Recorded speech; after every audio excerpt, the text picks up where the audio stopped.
Всем огромный привет! Меня зовут Алена, и сегодня мы с вами начнем подготовку к 8 марта. Я хочу предложить вам сделать букет в коробке.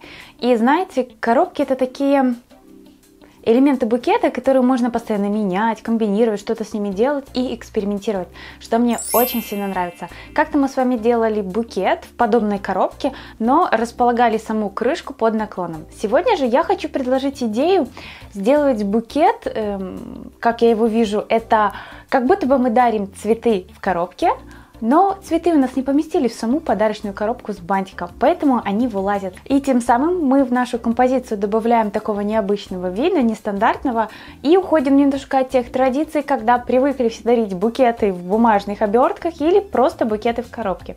Сегодняшний мой букетик выглядит вот таким образом. Кто называет их букетами, кто называет их композициями, говорите как хотите. Вот так он у меня выглядит. Как я уже сказала, идея самого букета – это подарок, в который не поместились цветочки. Ну а также в этом видео я вам хочу предложить не одну идею подарка, а целых две. И второй подарок – это будет брошь. Брошь, сделанная своими руками. Себе я уже такую сделала, уже готовлю подарки своим родным и близким. Но как ее сделать, покажет вам Оля.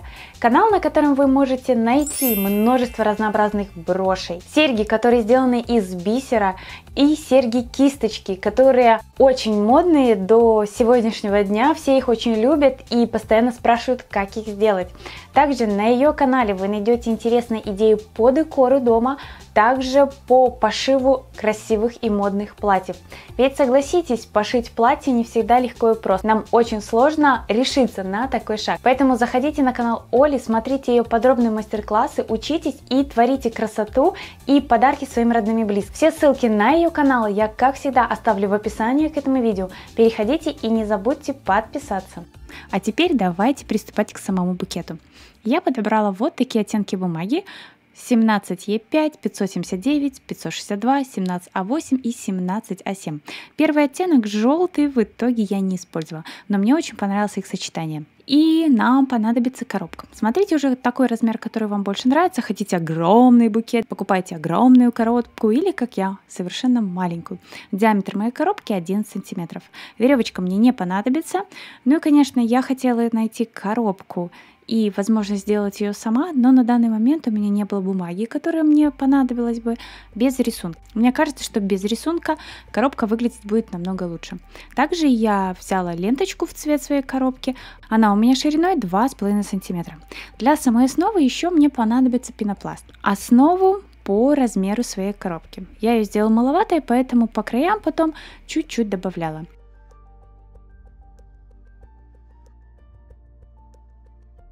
Обклеиваю пенопласт бумагой, чтобы ничего не просвечивало, и приклеиваю свою основу к низу коробки, и затем сверху приклеиваю крышку. Поэтому нам обязательно нужна коробка с крышкой, для того, чтобы создать вот этот эффект подарка. Для того, чтобы мне выровнять, так как у меня не совсем идеально ровный пенопласт, я добавляла кусочки пенопласта по краям, заполняя, чтобы ничего нигде не шаталось. И обратите внимание, что ваша коробка и ваша крышка должна быть на одном уровне, чтобы она была ровненькая. Также я сделала очень большую ошибку, я не добавила снизу утяжелитель, поэтому букет получился очень легкий и не совсем устойчивый. Поэтому, если будете повторять подобную идею, то лучше в свою коробку добавьте какой-нибудь утяжелитель, коробочку с каким-нибудь раствором, типа бетон, цемент, шпаклевка, все, что у вас есть. Так вот, теперь завязываем ленту, делаем сверху бантик, и я закрепляю небольшой капелькой клея, чтобы ничего никуда не сползало. Обязательно концы ленты подрезаю и опаливаю зажигалкой. В итоге я купила 2 метра ленты, и у меня ничего не осталось.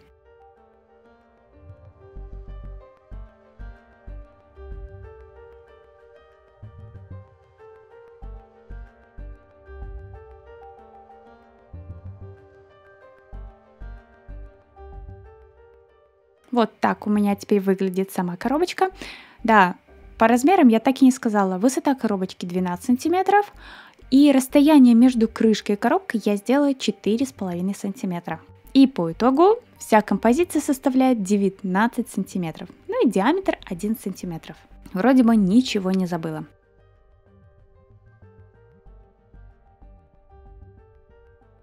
Теперь давайте по цветам. Как-то я делала вот такие розочки. Поэтому будем добавлять в свою композицию. Розы у меня сделаны из бумаги, которая с переходом, поэтому они очень идеально просто подходят в мою работу. Я сделала 5 больших роз и 6 бутонов. Делала я их на проволоке, по итогу проволоку придется срезать, так как она все-таки длинная, а я буду вставлять цветы прямо впритык к пенопласту. И также придется использовать еще и клей, для того, чтобы вклеивать цветы, и они не вылазили в стороны. И потом мы нигде их не теряли. Для удобства спицей делаю дырочку, а затем вставляю туда цветы. И вот таким образом, добавляя цветы, потом добавляя листья, я заполняю все наши 4 части вокруг коробки. Распределять цветы можете как хотите и в каком угодно положении. Также я сделала листья 2 оттенков для того, чтобы создавалось больше объема в моем букете и реалистичности. Как сделать все эти цветы? Ссылки на эти мастер-классы я оставлю в описании к этому видео, поэтому проходите и смотрите. Размеры делала я такие же, поэтому вам стоит только сделать того цвета, который вам нравится.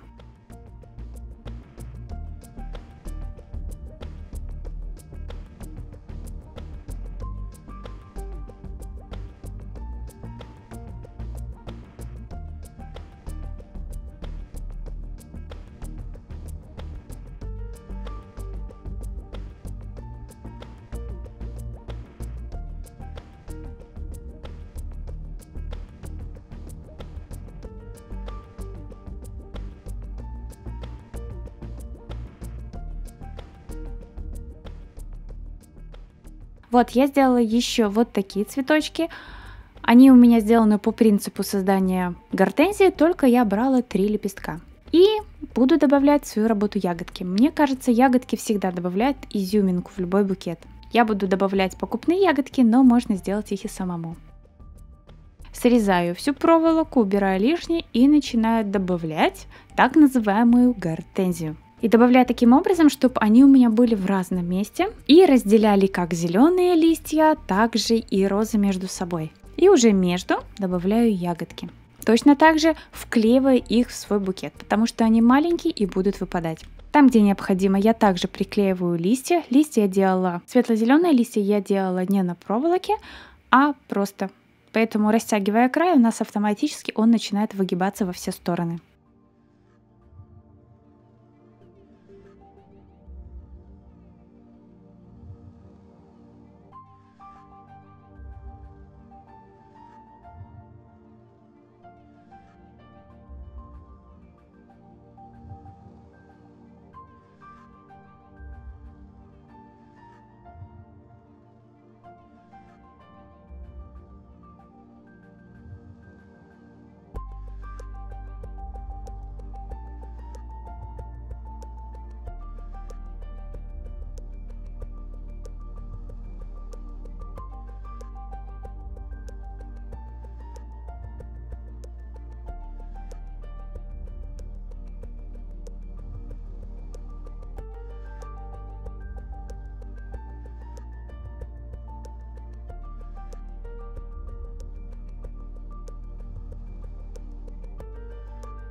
Вот так у меня уже получается, я заполнила 2 части. И давайте сейчас на этих частях я покажу, как я буду вклеивать гипсофилу.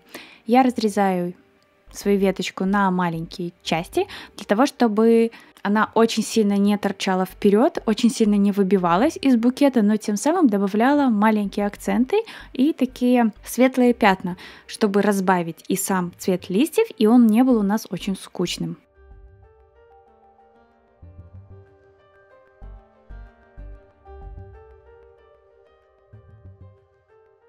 И после того, как разрезала, наношу капельку клея и вклеиваю в тех местах, где мне хочется ее добавить. По итогу я использовала всю веточку.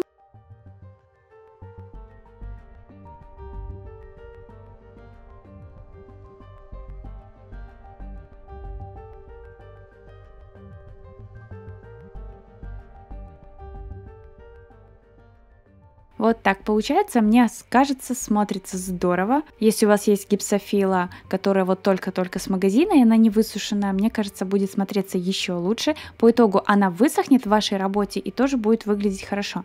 У меня была высушенная веточка, поэтому я ее использовала. Мне очень нравится результат, мне нравится цветовая гамма, всегда хочется делать что-то такое необычное, и безумно люблю работать с коробками, потому что в коробках можно создать букет любой формы. Вы можете экспериментировать и делать что-то интересное. Я надеюсь, вам понравился мой вариант букета, понравилась моя идея. Ставьте лайк, обязательно подписывайтесь на мой канал. Впереди вас ждет очень много интересных видео. Ну и, конечно, не забывайте нажимать на колокольчик, чтобы не пропускать мои следующие видео. И до новых встреч. Пока-пока!